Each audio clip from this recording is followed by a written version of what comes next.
When we delegate, we're really empowering the person to take action, take ownership, make decisions, get it done. You figure out how to do it. I've learned many lessons. It's important to spend time in reflection. It's really important to think about what you did, why you did it, how you might handle it differently, next time around. I'm trying to develop the person to critique themselves and to be a self-learner. So they're able to look at their performance and see what are they doing well, what could they do differently, and learn. When you look back in hindsight, everything is 20/20. In hindsight, you make mistakes, we're learning from it. In hindsight, be yesterday and your tomorrow. In hindsight, is so much clearer now. Have you ever wondered what it takes to become a truly effective leader? Today, I'm fortunate to have a guest who has dedicated his career to unraveling the complexities of leadership. Welcome to Hindsight the Podcast. I'm Lee Jones, your host. Paul Thornton is a renowned management and leadership expert. Okay, I didn't know he was doing management. With over 40 years of experience, his extensive background includes roles as a college hockey coach, professor, human resource manager, executive coach, and author of several acclaimed books on leadership and management. Good morning, sir. How are you doing today, Paul? Thank you, Lee. I am doing well. Thank you for having me on. Absolutely. Hey, one of the questions I know we talked about in the green room, but one of the questions that I do ask is, where are you calling in from today? Boston, Mass. How's the weather over there? It's finally gotten nice over here. It's terrible here. It's rainy, cold, windy, not good. We clamor for rain over here in Southern California. So we clamor for sunshine. I know that's right. Hey, so today we are going to talk about leadership, but before we get to the leadership aspect, it is called Hindsight the Podcast. So just tell us a little bit about yourself, what got you into this field or what got you stuck in wanting to understand it more, and just give us your knowledge. Yeah, that's a good question. I played hockey in high school, and my team was always kind of in the middle of the league. We were always like in 4th or 5th place. Right. And it got me wondering, also, let me add, there was 1 or 2 teams that were always 1 or 2. They were always the top 2 teams. So it got me wondering, why is that? Why isn't our team 1 or 2? Why aren't we winning the league? And in my naive youth, I guess, I concluded, it had something to do with the coaches. The coaches of these top 2 teams were doing something unique. They were bringing out the best in the players. I felt that we had as good a talent on our team as they had in their team.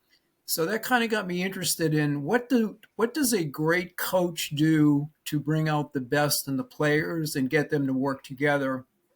So that got me interested in this whole topic of leading, adding value, making a difference with people. Right. And then I went to college and I had a great course by, Dr. Paul Thornton. He and Ken Blanchard started the situational leadership theory model, and that was a further stimulus to study it. So I've really been on this journey to figure out, what do great leaders do? How do they add value? How do they make a difference, And that applies to like parents, teachers, coaches, managers, leaders in business organizations, the whole gamut of everyone's got some opportunities to step up and be a leader. And some do and some don't, and some are really good at it and some are average. So that kind of got me going, playing hockey. I tell you what, I never would have thought to play hockey in high school, but you probably wouldn't have thought that I did gymnastics in high school. So I would not have guessed that. No, I would not have guessed that. Absolutely. So I did over 20 years actually in the military. And let me pull this out because I've been out of it for a little bit. So I want to say it verbatim, what the Army's definition of leadership is. Okay. And it's the process of influencing people by providing purpose, direction, and motivation to accomplish the mission and improve the organization. Mhm. So what I, is your definition that you follow? I mean, and they're all the same thing. It's just different yeah, words, but I just want to know what your definition is. I think you're right, Lee. My definition is that leaders help people become more and achieve more than they ever thought possible. Mm, They help people achieve their best performance, achieve their potential, help them perform at their best, I guess you could say. I think that's what they do. yeah. Okay. Yeah, I think it's very similar to what you said the Army's definition was. In all environments, leadership is essential and it's challenging, right? Mm-hmm. So what are some of the leadership styles that you can talk to? Well, there's been a lot of books and people researching it. They've come up with loads of different styles. I saw one article that had 8 different styles. Another one Wow. had 9. I boiled it down to 3 basic styles: Mm-hmm. directing, discussing, and delegating. Mm-hmm. I call it the 3 Ds. Directing is you tell the person what to do, how to do it, when to have it done by.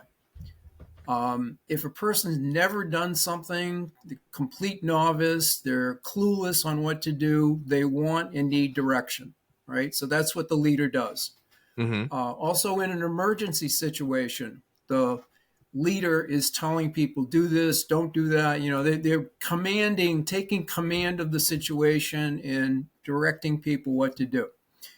The second style is discussing. With discussing, like you're doing right now, you're asking questions. Yeah. Good questions tap into people's ideas and insights and thoughts and how they see the problem or opportunity. So the quality of the questions are really important. If a person has some experience and some confidence to speak up and contribute, discussion may be appropriate. Mm-hmm. Sometimes you want to just see how a person's thinking about a problem, so you want to get their thoughts. How do you see the problem? What do you think should be done? How would you proceed? Yeah. And then the third approach is delegating. When we delegate, we're really empowering the person to take action, take ownership, make decisions, get it done. You figure out how to do it. I'm not going to Yeah. tell you how to do it. I'm not going to discuss how to do it. You figure it out. Mm-hmm. I had a boss when I was in corporate America who used to, he'd give me a stack of papers or a report or something, and he'd just say, please handle. That was his 2 Yeah. words, please handle. He was delegating. He wanted me to look into it and figure out what the issue was and, take action, solve it, figure it out, get it done. Just Mm-hmm. take action. Other times when we delegate, we say to the person, this is what you need to get done, but how you're going to do it, you figure it out, Or sometimes you discuss, what the end product should look like, but again, you empower them to get it done, figure it out, work independently. So Right. those are the 3 styles. And I think people use those every day, parents, teachers, team leaders, coaches, every day, maybe in the same meeting for that matter, you're using Mm-hmm. all 3 styles. They're very basic, but using them every day is something that people do. But it sounds easy, right? Just Mm-hmm. delegate or direct or discuss. But there's problems with each style. Sometimes people are too direct. They're too in your face. They micromanage. Sometimes they use a directing style when they shouldn't use a directing style. If I've Mm-hmm. done something 28 times, I don't need you telling me what to do and how to do it and do this and don't do that. That would turn me off. That would demotivate me. Yeah. With discussion, I've seen some managers, they go on and on and on and on. It's too much discussion, right? Mm-hmm. They can't make a decision. At some point, you got to make a decision. Yeah. Getting people's input and ideas is good, but at some point, you got to say, okay, this is what we're going to do. Someone's got to decide. Either it's Mm-hmm. collaboratively decided or the leader decides. Delegation, again, we like to delegate to our superstars. The people we know will do a great job, we keep giving them more and more and more to do, and we burn them out and overload them, and we under-delegate to other people, and we really don't develop their skills. So there's issues and things to consider with each style, and problems that occur. So I'm rambling a little bit, but there's goodness to it. It sounds easy, but there's some traps and issues you got to be aware of. All right, so you gave some scenarios for each, but I want to know, how do you balance the different leadership styles of directing, discussing, and delegating to effectively manage your teams and achieve those organizational goals? Now, I'll start off. When I was in the Army, I had a team of people who were pretty competent. So I was usually delegating for the most part. But then I was also directing. And I would tell them before, like if it's a new person in the unit, I tell them, look, most of the time I'm just going to say, what was the 2 words that your boss had? Please handle. Please handle. That's Please usually handle. my thing. Please handle this. I don't care how you do it. Actually, I care. But please handle this. But there are some times when I just have to tell you what to do, how to do it, step by step. And I don't need you to question me. I don't need you to, we'll talk about it later because it is an emergency, to your point. Right? Yep. So in the military, it's a lot easier. When I came into the civilian side of it, it took a little adjustment, but still the same nuances to it. Now I'm talking to you, the expert, and I want to know how I can be better. Right? So how do I navigate the 3 different leadership styles from your perspective to be more effective? I think it gets back to the person and the task. There you go. Yeah. How much experience has the person have doing this particular task? Is the task clearly defined also? As I said earlier, we need to diagnose the person and task and then decide what style would make sense. If I have never done something, I'm clueless. I'll give you an example. My 12-year-old grandson, I had him out in my boat a couple weeks ago, and I wanted to teach him how to dock the boat at the gas pier. He'd never done it, no experience. I needed to direct him. I needed to tell him step by step by step what to do and what not to do. Right. Now, he tried it and didn't do so well the first time, and then he tried it again. And, after you do it 6, 7, 10 times, you start to get the hang of it and you get better at it, what have you. Now, next summer when he goes out, I might give him a little refresher course, but now I'm getting more into discussion of what are some of the factors you need to think about when you're docking the boat. Well, the wind and how many other boats are there and things like that. But I'm eventually going to get to delegating. I'm going to just tell him, dock the boat. Go over, get gas, and I won't even go with him. I'll just empower him to go gas up the boat, get it done. Yeah. So depending on their experience with the task, their skill set, how much confidence they have to do it, I got to decide what's going to help them. That's the thing. What's going to help them succeed in getting the task done? I like it. Hey, so one of the things in the military that they instilled in us, I guess, I'm trying to find the right diction, the right word, is to build the next leader. Yep. And so your process, what you just talked about, your grandson, was absolutely the process. You teach him, or you crawl, right? Then you walk, and then you run. From the point of view of the leader, what is the best way to approach leadership? And what I mean is, sometimes you got a lot of things to do, and you're just like, hey, do it, because maybe you don't want to do it, right? And then you also have the type where you want to give someone an opportunity to learn, which means you give them an opportunity to fail. What is the mentality of a leader, or what do you believe is the optimal mentality for a leader? I think when I said you go, a lot of words. Yeah, but I think I get your point. It's a good question. I think as you go from directing to discussing, when you're using discussing, the person is learning to think, right? Because you're asking them questions. So as you're moving into discussion, you're saying, how would you handle this problem or this situation? Or how would you motivate the team? How would you resolve this conflict? And you're getting them to think. They got to comment and say, well, this is what I do. And then the question is, well, why would you do that? What's your rationale? What are your reasons?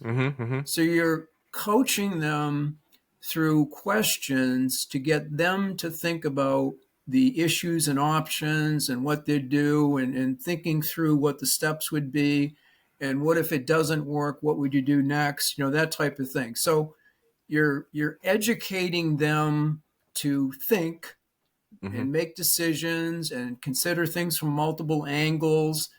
And then you're actually delegating to them, maybe, okay, you're going to be the team leader for this project for the next week.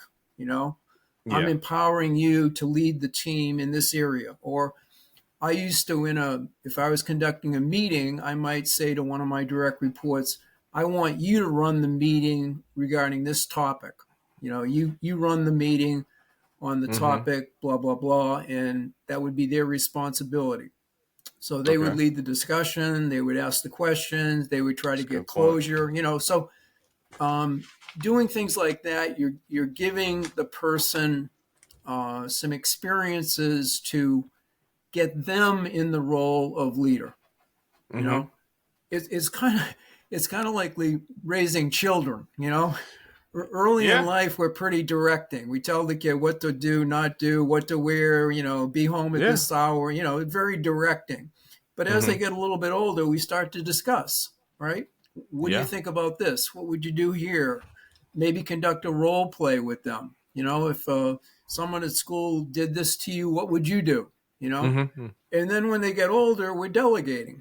We're empowering them. You're going off to college now. You got to make decisions for yourself. Or you're going in the military. You got to think for yourself and remember your values and blah, blah, blah. So it's this evolving process. But I see some parents, some managers, leaders, they get stuck and keep using the same style, and the person doesn't grow and develop. I went to college with a kid whose parent was a very directing parent. And unfortunately, the kid had never learned to make decisions. So he's off at college, 1,000 miles away from home, and he's on his own. And of course, you know what happened. He partied all the time, didn't go to class. He wasn't responsible. He couldn't manage himself, and he flunked out of school after one semester, Yeah. It's unfortunate, but it happens. I was writing some stuff down because I tell you, I'm here to be taught. I'm trying to learn something new every day, so I'm with you. It's a never-ending journey. Absolutely. But you said some words earlier: manager, parent, CEO. All these roles are boiled down into leadership. They need to have strong leadership qualities in order to be successful. I think so. And then it depends on what your definition of success is. If you are taking that role seriously as a parent leader, as a manager leader, as an employee leader, right?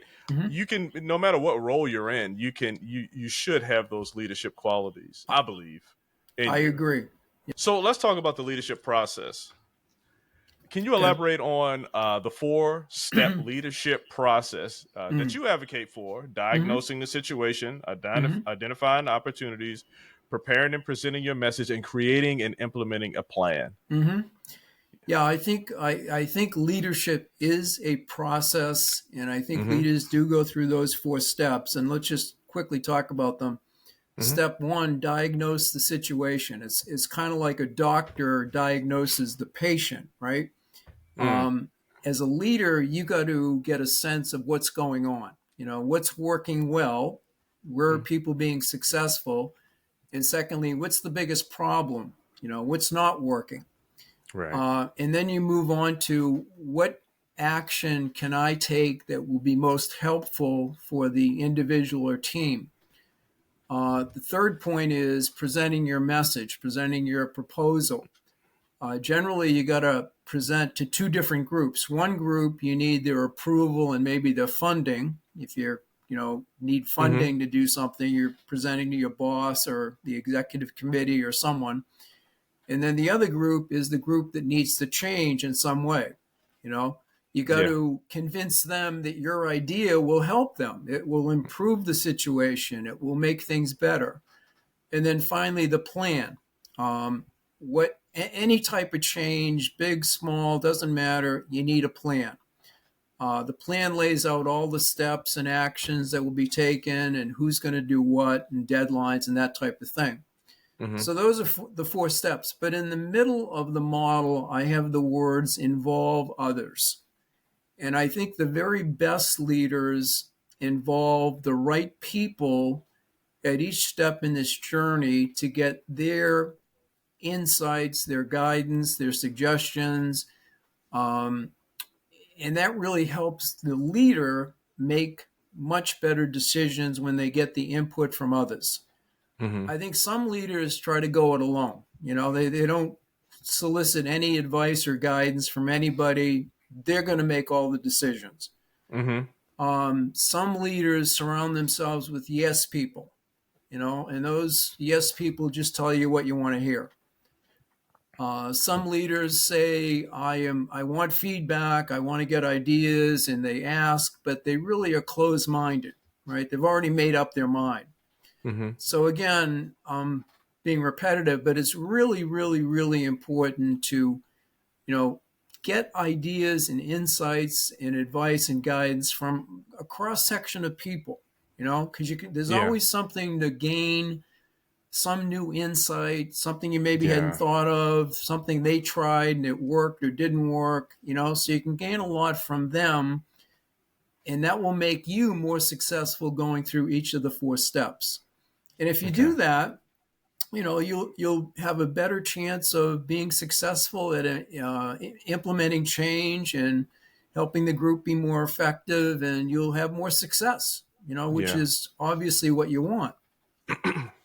When I transitioned from the military, I was in a leadership role. And one of the things that I struggled with was like analysis paralysis. And it's not really analysis paralysis in the sense of how it's normally conveyed, but it's me talking to everyone, sort of like you discussed. And it was, I think for me personally, I was in a space where I wasn't comfortable with my competence, because it was the same thing, but a little different what I was doing. And a lot of stuff was foreign to me. One of my goals was to make faster decisions. But you mentioned something, involve people, involve other perspectives. I want to know, how do you go about getting information, getting input from everyone, but at the same time making timely decisions? Yeah, that's a very good question. And I think it depends on the environment you're in also. Absolutely. The Army was quick. I mean, I did that for a while. You got to make quick decisions, right? Yeah, and I was in the corporate world, an aerospace company, and when we discussed things there in meetings, it would be a fairly brief discussion. People would weigh in, not always everyone, but we'd get the point we wanted to make on the table, and then collectively would make a decision. So it wasn't a long, drawn-out debate or discussion. Okay. Now, I went from the corporate world to the academic world. I was at a college for a number of years, and I learned very quickly in colleges, our staff meetings, everybody had to weigh in on every issue. The discussions went on and on and on, and it took so much more time to make decisions. And many of them would go over multiple meetings, but if I was the department chair for a while, if I forced the decision, they would revolt and they'd get upset and there'd be no commitment to it, So the environment you're in influences a little bit how much discussion is appropriate and what have you. I think sometimes saying to the group, we have 20 minutes to discuss this. We need to make a decision after that because of this reason. Getting them to realize we can't discuss this forever. We got to make a decision today or within the next 20 minutes or whatever it might be. But yeah, it's a judgment call, and there's always extraneous or external other factors that will influence how much time do you have to discuss it before you have to True. make a decision.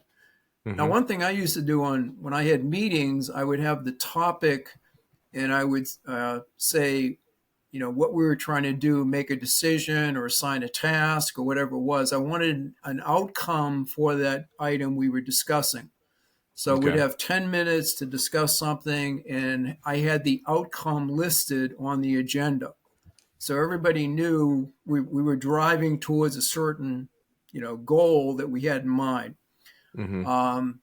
But to your point, Lee, if you don't let people contribute and share their ideas, they're frustrated and they don't have buy-in and they don't agree with the decision. So their commitment is less than it should be. And, that's not good. So Yeah. Again, it's a judgment. And that's the hard part about being a leader is all these judgment calls that you got to make, depending on the person you're dealing with, or the group you're dealing with. It's dynamic. Okay. One of the things I would do is I'd say, hey, I'm inviting input. So I'd preface it with this. I'm inviting input. I'm not going to always agree, or I'm not going to always implement your recommendation. And I need you to understand that. Yep. But at the same time, sometimes I do. Like I said, we make quick decisions in the Army, but it wasn't dumb decisions. But we allowed ourselves to succeed and we allowed ourselves to fail and learn. Not in war, obviously, but at the end, we'd have an after-action review. No, I think that's another great example of using a discussing style. Yeah. After a project has been completed, having a discussion, what went well, what could we have done differently, what can we learn from this?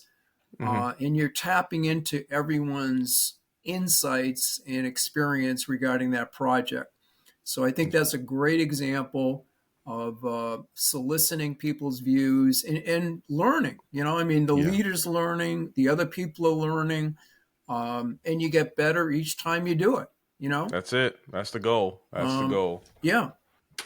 Again, going back to my grandson docking the boat to get gas, after he did it once, I'd say to him, how do you think you did? What could you have done differently? What happened here or there? I wanted him to critique himself on what he did, how he did it, what he'd do differently next time. And, there's a lot of learning that takes place, obviously, when you do that, Yeah, absolutely. Yeah. Hey, so what are some key strategies that you recommend for establishing goals and plans, monitoring progress, coaching, providing feedback? Like you've given us a lot of, rewarding, recognizing people, conducting performance appraisals. Like, give us some insight. Well, let's go back to the 3 styles again. Let's say setting goals. Let's say I'm your boss for a minute and I'm setting goals with you. Let's say we work at a car dealership. I'm the sales manager. You're a salesman. I could say to you, using a directing style, I could say, Lee, here are your goals for the next 6 months. And I might have them listed out, sell 20 new cars and 10 used cars and this and that. Directing, just telling the person, here are your goals. Secondly, we could have a discussion, different style. Lee, I want you to think about what your goals should be for the next 6 months. I want to get together with you tomorrow and I want to have a discussion about it. So you and I meet and we discuss. Lee, what do you think regarding new cars? What do you think is a realistic goal for the next 6 months? Used cars, this and that. Or delegating. I could say, Lee, you've been a sales rep for the last 10 years, your experience. I want you to go off and think about and come up with what you see as your goals for the next 6 months. And I do want to meet with you tomorrow and I want to hear what you have come up with. So tomorrow you come in and say, well, I thought about it and I think I can sell this many new cars and this many used cars and et cetera. So again, depending on the person, I can use a different approach or different style that's going to engage them in different ways, And that same thought process I can use with giving someone feedback I can just tell them, or I can have a discussion with them, or I can delegate. So coaching, giving feedback, performance appraisal. I'm a lot of these things. I'm trying to develop the person to critique themselves and to be a self-learner, so they're able to look at their performance and see what are they doing well, what could they do differently, and learn. And as I said earlier, tapping into other people's feedback and advice and guidance is really important too. So in all those management type things, setting goals, giving feedback, coaching, performance appraisal, all those things, you can think about what style is going to be most helpful for the person, I appreciate that. Hey, so we said a whole lot of things about what leaders should do, could do, be better. What if you have someone who is not buying in? What are some strategies to get this person on board?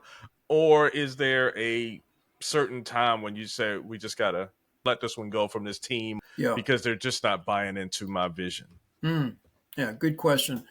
I think certainly having a discussion with them. What are they thinking? Why are they not buying into the strategy or the strategic goal that's been set?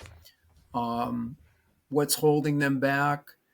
It could be some personal issues going on in their life. It could be, I don't know, they're distracted with something else. There could be reasons for it, or they may just not be a good fit. They may not agree with the strategy, or they may not, think it's the right thing to do.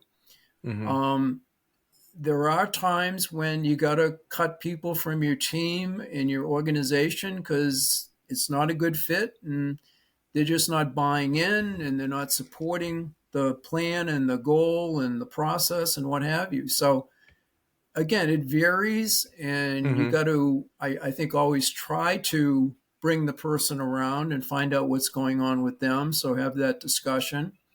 But if you can't get them to buy in, if they're just not going to buy into the goal and the strategy and the approach you're using, then they got to leave. Yeah. Now, I mentioned briefly about vision. So how do you approach, excuse me, how do you approach creating a vision, influencing, inspiring people right up front, making effective presentations, implementing change? Like, what is a goal? Like, just you're in a leadership position now. Like, what is a good first impression?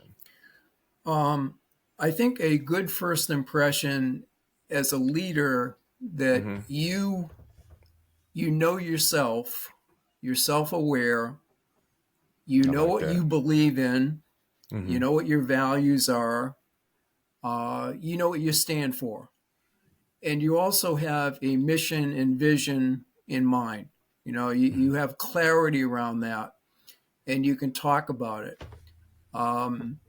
It's no different for a college coach or a teacher or a manager in a business or a leader in a business situation. The way you present yourself and the way you come across gives the group a sense of this person really, they know who they are, where they're going. They have a vision, a mission. They have clarity. Other people don't have that clarity. They're bouncing all over the place. They're flip-flopping. They're not sure. They hesitate. They waffle. And that all comes across very negatively, and you make a negative first impression. The group or team needs to believe in you, the leader. They got to believe that, you know what the hell you're doing and where you're going and, how you're going to get there. And if you don't come across that way, you're not going to have their, respect. You're not going to have their buy-in. They're not going to be on board. They're not going to be, behind you and supporting it. So a lot of it gets back to the reflection and thinking about in your private moments is, what are my core values? What do I really believe in? What gets me excited? What's my passion? What do I want to achieve? Why am I here? And if you don't have that clarity, it's not going to be good for you as a leader because you're going to be less influential and less convincing. You're just not going to come across as you should. Yeah. You said so many things in there, and my mind just went in 17 different directions. But I'll keep it simple. Yeah. I'll keep it simple for me. Yeah. Everyone wants to be a leader until it's time to lead. Yeah. The true leaders arise for the occasion. Yep. It's demanding. Mm-hmm. It's stressful to make decisions constantly. Mm-hmm. Yeah.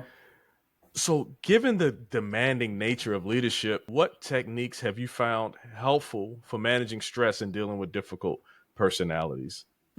That's a good question, too. I think regarding stress, you got to look at the demands that you're getting hit with.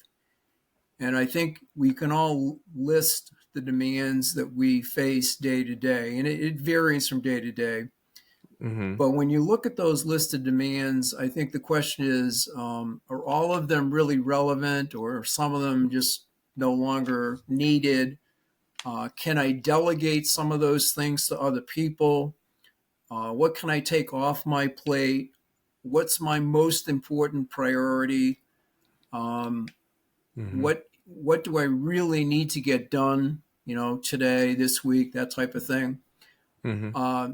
Difficult people can be very draining, right?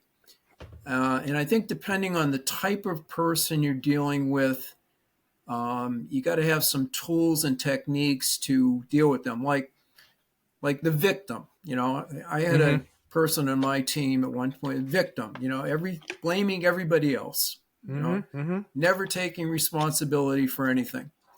And victims, I find, love to go back and talk about all the misfortune and bad things that have happened to them over the last week, month, year, Right. And with the victim, you got to stay very present. What's the problem? What's the biggest problem you face today? And what are you going to do about it? Victims love to give you their problem. So being careful not to take that problem, because they want to give it to you. So keeping it with them, but forcing them or teaching them how to be responsible. You own this. You got to make it happen. You can't make excuses. You got to figure it out and get it done. So, dealing with victims is one thing. I had another person I dealt with, the rescuer. The rescue, this person was volunteering for everything. I'll help. I'll do it. I'll take that off their plate. I'll take that as an action item. It's like they wanted to help so much that they were not getting their job done. They weren't doing their responsibilities. So with the rescuer, I had to say, your job is to do X, Y, Z. Mm-hmm. That's what you're getting paid for. You need to do it. That's your top priority. You can't be volunteering for everything. And sometimes with rescuers, you almost have to document yourself how many things they've signed up for, because they're signing up for this committee and that task and this and that. Mm-hmm. And again, a lot of it doesn't relate to their present job. Now, initially, I thought this rescuer was a great team player because they're volunteering for everything, Yeah, And it turned out that, no, they had a big need to be wanted and to be liked and to be appreciated and all that, which, okay, but you still got to do your regular job. So right. there I had to refocus them on what was important for their job and what they were getting paid to do and what have you. Yeah. So again, depending on the difficult person you're dealing with, there's different techniques and approaches that you need to use to bring them around and make them focus on the right things and, be accountable and responsible for what they need to get done. I like it. I like it. Yeah. So you're not only responsible for your well-being and your mental health, but also the people who work under you. So that's a great point as well. Right. Hey, so is there a particular leadership lesson or insight that you've learned throughout your career that you believe is particularly valuable for aspiring leaders? I've learned many lessons. I know. I think it's important to spend time in reflection. Damn, I was going to say that same thing. Yeah, Absolutely. I think it's really important to think about what you did, why you did it, how you might handle it differently, next time around. And I think that what I said earlier about involving other people, I think it's very beneficial to go to a colleague or mentor or someone in your group and say, how would you have handled this? I did this. I wasn't sure if it was right, but what would you have done? Yeah. And again, getting that input helps you think through and maybe learn, well, maybe I could have done this or that, or I should have asked a question here, or I made an assumption that wasn't right. So the quiet time of thinking and reflecting, I think, is very important. I think that's really a need that every leader needs to spend time with and do. I 100% agree with you, and I try to convey that even in my meetings that I have now. And I say, you know what? If there is a disconnect, and this is talking specifically about effective communication, if there is a disconnect in the communication, you've conveyed a message and the receiver did not receive it the way you anticipated, you could do one or two things. You can judge or you can be curious, right? These are some of the things that our company do. Yep. So curious means to go into yourself. Well, what could I have done differently? Or how could I have conveyed that message better internally? You know what I'm saying? You go inside yourself to get better. So that's why I say I wholeheartedly agree. That's one of the things that people miss. Yep. I know a colleague who, whenever anything went wrong, he would immediately look to blame the employee, blame the others, Yeah. The good managers lead to exactly what you're saying. They stop and say, what could I have done differently? Right. What can I learn from this? Should I have given more detail? Should I have stated this differently? Should I have shown them an example? Now maybe the person wasn't listening and maybe, the problem is there, but start with yourself. What can I do differently next time? What can I learn from this? I think that is so important. Good. We're in agreement. Yeah, we're absolutely 100%. Couldn't agree more. So in the interest of time, is there a specific topic related to leadership or management that you'd like to discuss that we haven't covered yet?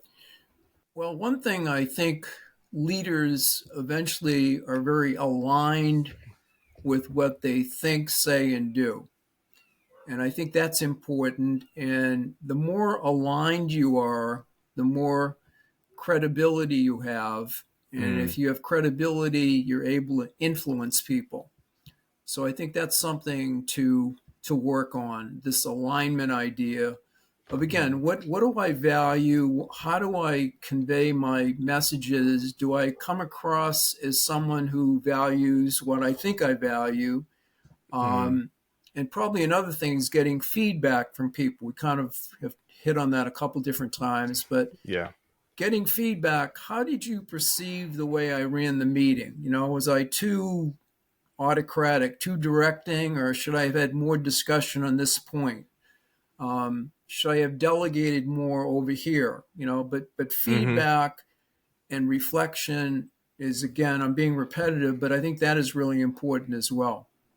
I'm writing that down because these are some things that I can do, especially on meetings, because I've been in a lot of meetings and I hate people who just want to talk just for the sake of talking. Right. Let's just focus on what needs to be focused on. Right. We're all important, but you don't all need to talk. Right. So, Right. Yeah. Hey, yeah. Exactly. So I just want to say that you wrote some books, right? I did. All of my books too are very short, to the point. They're like 50 pages. They're not like long reads. They're easy to read. I try to present one big idea in the book. Like when I talk about the 3 styles of leading, that's the focus of the whole book with a lot of examples. So yeah, I have written a lot of books. They're on Amazon. Feel free to grab one or two. I mean, I think you can pick up some useful, your audience, you can pick up some useful tips here and there. Leadership is something that the learning never ends. You know, you're always learning, you're always growing, you're always trying to get new guidance or insights or advice. So I read a leadership book at least one or two per month, and it's Wow. just an ongoing process. So I do audiobooks, so I hope that counts. yeah, that counts. Yep. I'm on the road a lot, so Yep. I take to use the time wisely. Mm-hmm. And So a couple of mine are audiobooks as well. Oh, good. Yeah. There you go. So Yeah. I'm sold. Yeah. Hey, so Paul, how can the listeners connect with you to learn more about your work and your insights? Well, I post a fair amount on LinkedIn. I try to post a quote or a comment on leadership 2 or 3 times a week. I also quote other people. I'm also on Facebook, and those are the 2 things I've been pretty active in. Okay. My email is there, but my books, as I say, are available on Amazon, and they might want to pick up something there. All right, LinkedIn, Facebook, Amazon. You know what to do. Yeah. Hey, Paul, thank you for sharing your valuable insights and experiences on leadership and management. Your expertise and practical advice offer invaluable guidance for both aspiring and seasoned leaders. And I appreciate you taking the time to join me here on Hindsight the Podcast. And for the listeners, be sure to subscribe to Hindsight the Podcast to stay updated on future episodes and discover more inspiring stories from influential individuals like Paul here. Thank you so much. Thank you, Lee. I appreciate it. Hey, thanks for joining me here on Hindsight the Podcast. I'm your host, Lee Jones. I hope you enjoyed this episode. I know I did. And while I have you here, why don't you take your mouse, go over and click on that subscribe button. No, not right there. Over to the right. Down, right there. Boom. Thank you. Now, thank you for subscribing to Hindsight the Podcast. I'm your host, Lee Jones.